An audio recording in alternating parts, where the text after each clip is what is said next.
O assunto que nós trouxemos hoje, ele trata sobre o relacionamento do casal, né, de casamentos, separações, tudo que está ligado à família e ao compromisso a dois. Porque no dia de hoje, as pessoas elas já casam considerando a possibilidade da separação. Ali na frente, bom, se não dá certo, a gente separa, né?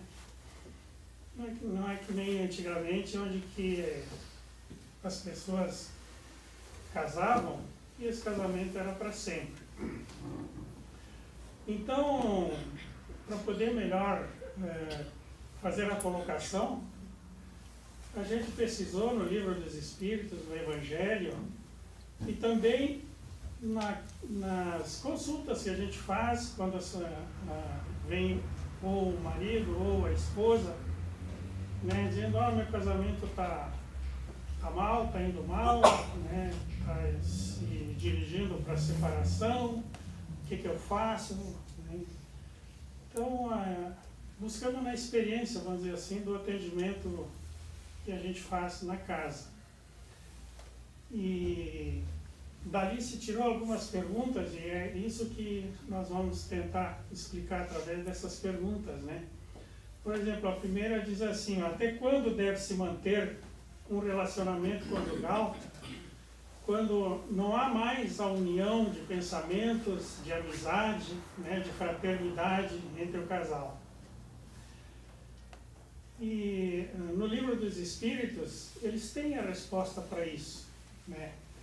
E ela é curta e bem simples, diz até o limite das forças. Então, para explicar um pouquinho melhor isso, eu vou passar para vocês um fato verdadeiro que aconteceu com o Chico Xavier. Ele foi procurado, certa feita, por uma senhora e foi conversar com ele sobre os problemas dela. E chegando lá, ele perguntou para ela no que eu posso te ajudar, né? E ela disse assim, olha, eu sou casada, né? E meu marido, há mais de 20 anos, ele é um alcoólatra. Ele chega bêbado todos os dias, ele não provê mais a casa, não coloca mais alimentos na mesa, né? Gasta tudo na bebida, e eu não aguento mais essa vida, tá difícil, né? Eu não suporto mais.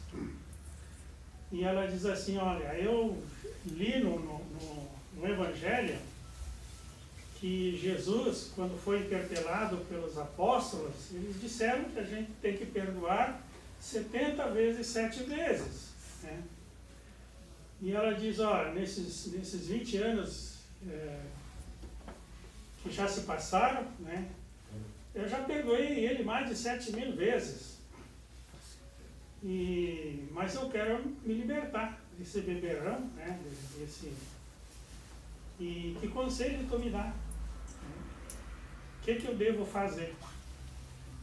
E aí o Chico Xavier ia iniciar a responder a pergunta para ela, e o mentor dele, Emmanuel, né, o mentor dele, começou a falar alguma coisa no ouvido dele, ele deu uma paradinha, né, para ouvir o que o Emmanuel ia dizer para ele, e depois ele então respondeu para ela, olha, minha senhora, Emmanuel está me dizendo que nós devemos perdoar, sim, 70 vezes, 7 vezes, a cada erro, né, a cada erro que a pessoa cometa. Ou seja, com isso ele estava dizendo que deve perdoar sempre. Esse é o sentido da resposta, perdoar sempre. E a senhora então ficou meio perdida, né, sem esperanças, e pergunta para ele, né, então, quer dizer que eu não vou me livrar dele nunca. E ele então respondeu a ela, né, sim, você vai se livrar. mas preserve até o fim. Porque se desistir agora, terá que retornar, terá que voltar para dar continuidade a essa missão. E aí passou-lhe um longo tempo, né? E essa senhora acabou voltando lá para conversar com o Chico de novo. E ela disse, olha, eu fiz como você me recomendou, perseverei até o fim. E eu estou aqui hoje para te dar a notícia de que ele faleceu, que ele desencarnou. Né? Então, vejam, que por outro lado também, quando o encanto do amor, da admiração, vamos dizer assim, do respeito e da confiança entre o casal faltar, quando os sentimentos, vamos dizer assim, que compõem essa relação, que sustenta essa união, mantendo o desejo de ter um ao outro e de conviver, se acaba naquele momento, né? Quando o relacionamento caminha, vamos dizer assim, para a agressividade verbal, para a agressividade moral e, na maioria das vezes, também física, né? Quando tiverem sido esgotados, vamos dizer assim, todas as possibilidades de manter o relacionamento, aí é melhor desatar, vamos dizer assim, os laços que unem o casal, né? Do que se tentar perseverar, né? Numa situação que pode se tornar embaraçosa e que acaba prejudicando um e outro. E aí entra agora a resposta que os espíritos deram, né? Até o limite das forças. Então, quando a gente não conseguir perseverar e que a coisa parte para agressão, parte para um relacionamento desastroso, chegou o limite das forças. O casamento, vocês todos sabem, né, é uma experiência que deve evolutiva.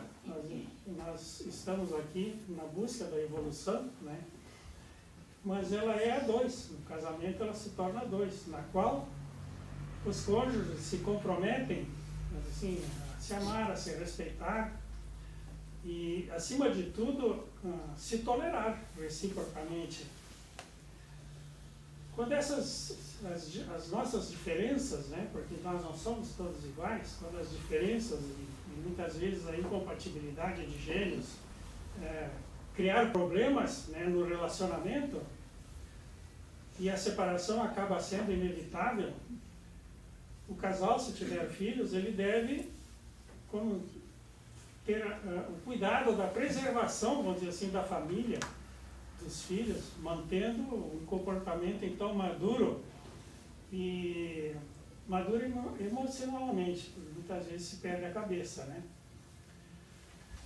E aos pais, Deus concede, né, um dos seus filhos para que o casal o chame de filho também, né? E que possa então conduzi-lo ao progresso, né, à evolução. Essa é a missão, vamos dizer assim, dos pais para com os filhos, através da sua criação, da alimentação, né, educando, né, na formação do seu caráter. E quando a gente fala em educar aqui não é colocá-lo no colégio para que ele aprenda as matérias, né, aprenda a ler, escrever, matemática, português, enfim, física, química. Não é essa educação que a gente fala, né? Para educar o caráter, os pais eles não precisam ter curso superior, não precisa ter curso nenhum para isso, né?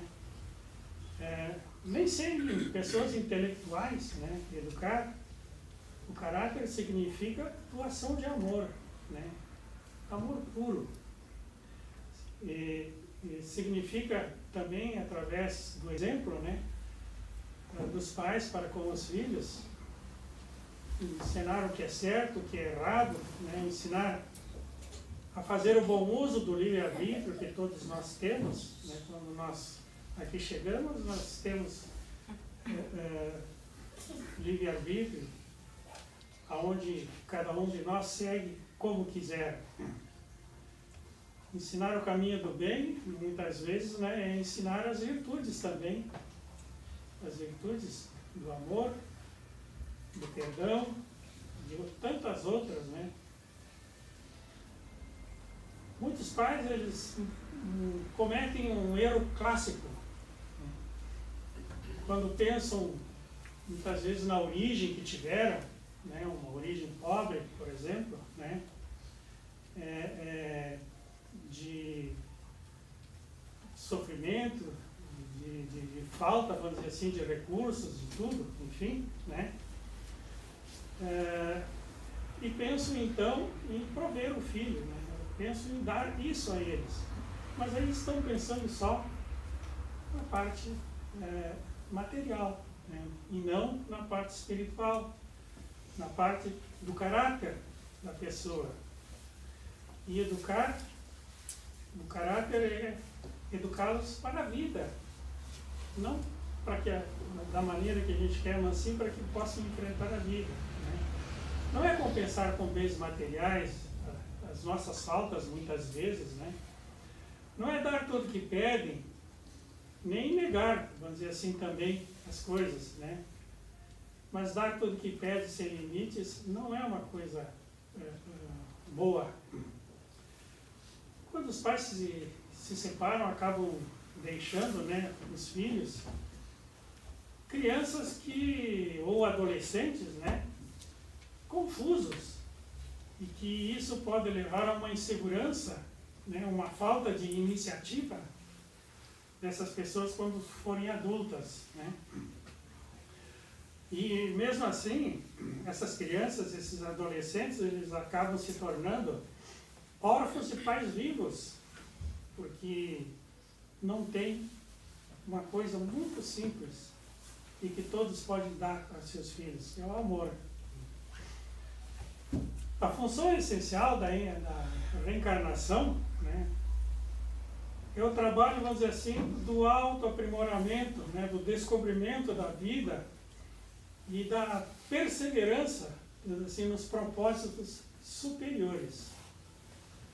Por isso, os pais podem e devem, vamos dizer assim, educar através do exemplo, né, para que essas crianças tenham um equilíbrio emocional e psíquico de acordo com a idade deles e que se possam tornar adultos e pais também já com valores diferentes, né? Os filhos, eles precisam de um lar em harmonia, né? Nada mais do que isso. E isso pode então lhes dar uma formação do caráter e dos valores morais. Uma outra questão também que nos traz, né, como é o espiritismo, né? Como é que ele vê a separação, né? Se é contra ou se é a favor? O espiritismo jamais vai ser a favor, vamos dizer assim, da separação, né? Mas ele não incentiva a separação, mas ele aceita naquelas condições, vamos dizer assim, quando ninguém é obrigado a conviver junto com quem lhe desagrada, né? Mas algumas vezes, quando a separação é necessária, o que queremos dizer é que há circunstâncias em que é impossível continuar juntos, até mesmo para se evitar situações constrangedoras, para que o restante da família acabe com a falta de respeito, as agressões e muitas vezes até a morte. E como a gente repete na segunda-feira a palestra, eu comentava que a maioria de vocês deve ter visto na televisão, aquele caso em São Paulo, em que daquela senhora que caiu ou foi atirada no quarto andar. Cenas foram muito fortes, a televisão até passou cenas muito fortes de agressões dentro do elevador, né? Então, quando chegar num ponto desse, tem que separar, né? Não há como continuar, para que se evite essas agressões e se evite a morte, né? O casamento, ele não é uma brincadeira, né, que a gente pode entrar e sair a hora que quer, né, trocar, né? E não pode ser também como não pode ser um passatempo, não pode ser um suplício também, né? Especialmente quando tiver a família, o casal tiver filhos. E aqui, então, vem toda essa conversa para dar a resposta aqui que os Espíritos deram, né? Até o limite das forças. Quando não tiver mais condição alguma, e quando houver uma relação, vamos dizer assim, de violência, é preferível, sim, se afastar. Mas aí, quando é inevitável essa separação, que ela seja amigável, não litigiosa, onde um vira inimigo do outro, e o ódio entre eles aparece, né? E que os filhos jamais sejam submetidos a um dia e uma hora para poder ver o pai ou a mãe. Porque filho vai ser filho sempre. Não é hoje, ele vai ser filho do pai e da mãe sempre. E criança muitas vezes não entende, mas assim, o que está se passando, o que está acontecendo. Daí a necessidade, quando você de cada um dos componentes, né, da condução do lar, é buscar cada dia mais, vamos dizer assim, se fazer admirável, digno, compreensivo, né, e buscando a paz, vamos dizer assim, dentro da família. Também, uma das questões que nos é trazido muitas vezes, as pessoas querem saber se todos os casamentos, né, eles são acertados antecipadamente no mundo espiritual, e se é verdade que ninguém casa com a pessoa errada, né? Sim, muitos casamentos, eles são já, vamos dizer assim, acertados no mundo espiritual. A pessoa, quando nasce, acaba reencontrando aqui, vamos dizer assim, aquela pessoa comprometida com ele. O destino leva a aproximar essas pessoas. Quanto se as pessoas casam com a pessoa errada, sim, muitas vezes a pessoa casa com a pessoa errada, assim. Mesmo aqueles que foram combinados, né, no mundo astral, podem chegar aqui e casar com a pessoa errada, né? Por quê? Porque a gente chega aqui, como eu falei, a gente tem o livre-arbítrio de fazer as escolhas assim como a gente quiser. Então muitos casam com a pessoa errada, alguns por interesses, né, financeiro, outros por segurança, né, outros pela beleza, pela paixão, né? O desejo, vamos dizer assim, aonde o desejo do coração não participa, né? E está participando ali somente os sentidos que são coisas nossas. E para explicar isso melhor é assim, ó. No mundo espiritual eu combinei que iria casar com determinada mulher, não.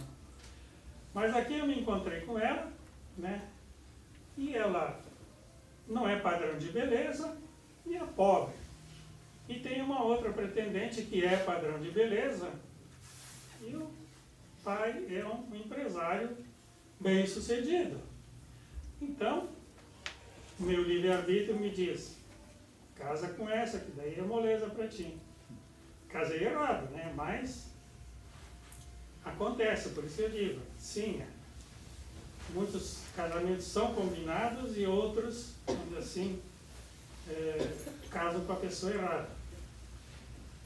O casamento ele é durável quando as pessoas de fato se amam, né, se respeitam como seres humanos, individuais, e com personalidade própria, né, com desejos e vontades próprias, mas cada um respeitando o espaço do outro.